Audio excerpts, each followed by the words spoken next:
एक बड़ा एस्टेरॉइड जो कि कई सौ फीट चौड़ा है, ब्रह्मांड के काले शून्य में धरती की तरफ तेजी से बढ़ रहा है। बुरी खबर के लिए तैयार हो जाओ, इसके धरती पर टकराने की 72% संभावना है अगले 14 सालों में, और संभावित प्रभाव क्षेत्र उत्तरी अमेरिका, दक्षिणी यूरोप और उत्तर अफ्रीका होंगे, जो कि धरती के सबसे घनी जनसंख्या वाले इलाकों में से हैं। खगोलज्ञ पिछले कुछ महीनों से उस स्पेस आक्रमणकारी पर ध्यान दे रहे थे, लेकिन अब वो सूरज के बहुत करीब आ गया है और अगले 7 महीनों तक इसे ट्रैक करना बिल्कुल नामुमकिन है। खैर, ये 28% संभावना है कि वो हमारे ग्रह को चूक जाएगा, लेकिन अगर वो नहीं चूका तो वैश्विक तबाही और विनाश बस यही है।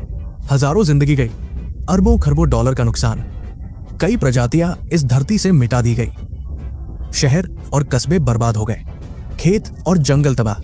हम ये सोचने पर मजबूर हैं कि क्या यही हमारा भविष्य है। अच्छा, अब तुम आराम से सांस ले सकते हो। ये बस एक काल्पनिक स्थिति है जो नासा ने इस तरह की स्थिति के लिए तैयारी के तौर पर बनाई है। ये स्पेस एजेंसी कई सालों से इस तरह की आपदा के बारे में सोच रही है, और तो और वो हर 2 साल में क्या होगा अगर वाले एस्टेरॉयड अभ्यास कराते हैं, ताकि वैज्ञानिक, राज्य एजेंसियां और अंतर्राष्ट्रीय विशेषज्ञ एक ही पन्ने पर आ सके। आखिरी बार ये अप्रैल में हुआ था, उसमें 100 से ज्यादा लोग शामिल हुए थे। ऐसे एस्टेरॉयड ड्रिल्स के दौरान विशेषज्ञ ये दिखवा करते हैं कि एक बड़ा अंतरिक्ष का पत्थर हमारी ओर बढ़ रहा है। फिर वो सभी मुश्किल सवालों पर चर्चा करते हैं, जैसे कि ये कितना बड़ा है, ये कहाँ गिर सकता है, हमें क्या करना चाहिए। ये एक तरह का बड़ा ब्रेनस्टॉर्मिंग सेशन है, ताकि अगर ऐसा कभी हुआ तो हमें फिर से सब कुछ नए सिरे से शुरू न करना पड़े। इन हालातों को असली जैसा महसूस कराने के लिए नासा का centre for near earth object studies इसमें शामिल होता है। ये ऐसे लोग हैं जो असली एस्टेरॉयड्स की ट्रैकिंग करते हैं और उनके ऑर्बिट्स की गणना करते हैं। तो वो एस्टेरॉयड्स के महीनों तक के अवलोकन का सिमुलेशन करते हैं, जिसमें उनके आकार, पथ और संभावित प्रभाव क्षेत्रों के बारे में अनिश्चितताएं शामिल होती है। ये वही अनिश्चितताएं हैं जो निर्णय लेने को बहुत मुश्किल बना देती है, बिल्कुल असली जिंदगी की तरह। अब अगर कोई अंतरिक्ष यात्री सच में पृथ्वी को निशाना बना रहा होता तो ये सिर्फ एक देश की समस्या नहीं होती, ये सभी की समस्या होती। इसीलिए ये अभ्यास अंतर्राष्ट्रीय विशेषज्ञों को शामिल करता है। अप्रैल में ये पहली बार हुआ। उन्होंने नासा के ग्रह रक्षा समन्वय कार्यालय और फेमा जैसे अमेरिकी एजेंसियों के साथ मिलकर समझने की कोशिश की कि ऐसी स्थिति में दुनिया कैसे प्रतिक्रिया दे सकती है, क्योंकि एक उल्का का टकराव ग्लोबल स्तर पर गंभीर परिणाम देगा। अब बड़ा सवाल यह है कि क्या हम सच में किसी एस्टेरॉयड को धरती पर गिरने से रोक सकते हैं। इस मामले में विशेषज्ञों के पास 2 मुख्य विकल्प है। पहला, हम एक स्पेसक्राफ्ट भेज सकते हैं ताकि और जानकारी इकट्ठा की जा सके। अगर हमें एस्टेरॉयड का साइज, मास और उसकी कक्षा के बारे में और पता चल जाए तो हम अगला कदम उठाने के लिए बेहतर फैसले ले पाएंगे। दूसरा ऑप्शन यह है कि इसे टालने की कोशिश करें। मतलब यह है कि एस्टेरॉयड को उसके रास्ते से हटा दिया जाए ताकि वो धरती से टकराए ना। ये सुनने में शायद नामुमकिन लगे, लेकिन नासा के डार्ट मिशन ने पहले ही साबित कर दिया है कि हम ये कर सकते हैं। 2 साल पहले उन्होंने एक छोटे एस्टेरॉयड, जिसे डिमोफोस कहा जाता है, पर एक स्पेसक्राफ्ट को क्रैश किया और उसकी कक्षा को सफलतापूर्वक बदल दिया। ये ग्रह रक्षा के लिए एक बड़ा कदम था, लेकिन ऐसे मिशन को प्लान करने, तैयार करने और अंजाम देने में बहुत समय लगता है। इसी वजह से खतरनाक एस्टेरॉयड्स को जितना जल्दी हो सके पहचानना बहुत जरूरी है। फिलहाल नासा एक नए टेलीस्कोप पर काम कर रहा है जिसका नाम नियोसर्वेयर है, जो 2027 में लॉन्च होने वाला है। पुराने अच्छे टेलीस्कोप्स के मुकाबले नियोसर्वेयर ऐसे छिपे हुए एस्टेरॉयड्स का पता लगाने के लिए बनाया गया है जो सूरज के करीब ही घूमते हैं।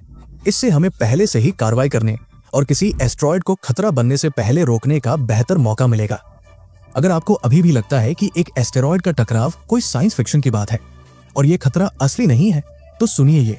रविवार 21 जनवरी को सुबह एक छोटा सा एस्टेरॉयड जो करीब 3 फीट चौड़ा था धरती के वायुमंडल में प्रवेश कर गया और किस्मत से ये जर्मनी के ऊपर जल गया। नासा का स्काउट इम्पैक्ट सिस्टम ने इसे टकराने से 95 मिनट पहले पहचान लिया था और बताया कि ये कब और कहां पहुंचेगा। स्थानीय समय के हिसाब से 1.32 बजे एस्टेरॉयड एक चकाचौंध करने वाली आग के गोले में बदल गया जो चेक गणराज्य तक दिखाई दिया। कुछ छोटे उल्कापिंड संभवतः प्रभाव स्थल के करीब गिरे जो बर्लिन से लगभग 37 मील पश्चिम में है। ये सिर्फ 8वां मौका है जब किसी एस्टेरॉयड का पृथ्वी पर गिरने से पहले पता चला है। ये दिखाने वाला एक शानदार उदाहरण है कि कैसे स्काउट जैसे उपकरण हमें एस्टेरॉयड का ट्रैक करने में मदद कर रहे हैं और बड़ी चीजों के लिए तैयार करने में सहायता कर रहे हैं जो हमारे रास्ते में आ सकती है। यहाँ एक और उदाहरण है। 4 दिसंबर को एक छोटा एस्टेरॉयड उत्तरी पूर्वी साइबेरिया के आसमान को एक शानदार लाइट शो में बदल दिया, जबकि ये पृथ्वी के वायुमंडल में बेखौफ जल गया। ये अंतरिक्ष का पत्थर जो करीब 28 इंच था को इसके गिरने से कुछ घंटे पहले ही देखा गया। दुनिया भर के खगोलज्ञों की नजरों की बदौलत एक खास अलर्ट सिस्टम ने टक्कर का वक्त 10 सेकंड के भीतर सही बता दिया। एस्टेरॉयड ने स्थानीय समय के मुताबिक सुबह 1:15 बजे धरती के वायुमंडल में प्रवेश किया। अथॉरिटीज को सतर्क कर दिया गया, लेकिन कोई नुकसान की रिपोर्ट नहीं आई। नासा का asteroid terrestrial impact last alert system या एटलास ने इस चट्टान को वायुमंडल में दाखिल होने से 12 घंटे पहले देखा। ये इस साल का चौथा नजदीकी टकराने वाला एस्टेरॉयड है जो उम्मीद से टकराने के कुछ घंटे पहले पाया गया और कुल मिलाकर 11वां है। अब चीन के पास ग्रह रक्षा के लिए बड़े हैं। वो अपनी पहली मिशन पर काम कर रहे हैं जो एक क्षुद्र ग्रह से टकराने वाला है और इसका एक डबल मकसद है। एक, स्पेसक्राफ्ट क्षुद्र ग्रह पर टकराएगा और दूसरा पीछे रहकर पूरे मामले का अध्ययन करेगा जो कि 1 साल तक चलेगा। दूसरे शब्दों में, ये सिर्फ पृथ्वी की रक्षा के बारे में नहीं है, ये सौर मंडल के बारे में और अधिक जानने का भी एक तरीका है। लक्ष्य एक एस्टेरॉयड है जिसका नाम 2015 XF 261 है, जो थोड़ा लंबा है और लगभग 100 फीट चौड़ा है। ये हाल ही में 9 जुलाई को धरती के पास से गुजरा था, 31 मिलियन मील की दूरी से। सच है, ये काफी दूर है, लेकिन ये अंतरिक्ष यात्री 26,000 मील प्रति घंटे की गति से उड़ रहा था, जो ध्वनि की गति से 30 गुना तेज है। चीन एक स्पेस प्रोब भेजने वाला है जो एस्टेरॉयड का अध्ययन करेगा। उन्हें इसकी संरचना और रचना के बारे में और जानने की उम्मीद है, जो भविष्य में ग्रह रक्षा मिशनों में हमारी मदद कर सकता है। फिर वे एक और अंतरिक्ष यान से एस्टेरॉयड पर हमला करने की योजना बना रहे हैं ताकि प्रभाव का परीक्षण किया जा सके, और पहली स्पेस प्रोब वही रहेगी ताकि वो 1 साल तक शेष को देख सके। इस मिशन के लिए सही समय बहुत जरूरी है और आने वाले कुछ सालों में उस क्षुद्र ग्रह के साथ अच्छे मौके मिलेंगे। यानी मार्च और मई 2027 में वो क्षुद्र ग्रह पृथ्वी से 20 मिलियन मील की दूरी पर होगा। फिर अप्रैल 2028 में वो और भी नजदीक आ जाएगा। मेरा मतलब है कि वो 13 मिलियन मील दूर होगा। 1 साल बाद अप्रैल 2029 में वो बस 4.2 मिलियन मील दूर होगा, जिससे ये मिशन के लिए सबसे अच्छा मौका बन जाएगा। एक और अच्छा मौका अप्रैल 2030 में आएगा। तभी एक एरोइड हमारे ग्रह के करीब 4.4 मिलियन मील की दूरी से गुजरेगा। समझने के लिए, नासा का डार्ट मिशन एक एरोइड पर 7 मिलियन मील दूर जाकर लगा था और उस सफर में 10 महीने लगे थे। तो चीन के योजनाकारों को सही समय चुनना होगा, इस बात पर निर्भर करते हुए कि उनके अंतरिक्ष यान को वहां पहुंचने में कितना समय लगेगा। इस मिशन की शुरुआत 2027 के आसपास होने की उम्मीद है। वैसे ये चीन का एस्टेरॉयड को टारगेट करने की पहली कोशिश नहीं है। 2023 में उन्होंने एक अलग एस्टेरॉयड के साथ एक ग्रह रक्षा परीक्षण की योजना बनाई थी जो लगभग 100 फीट चौड़ा है।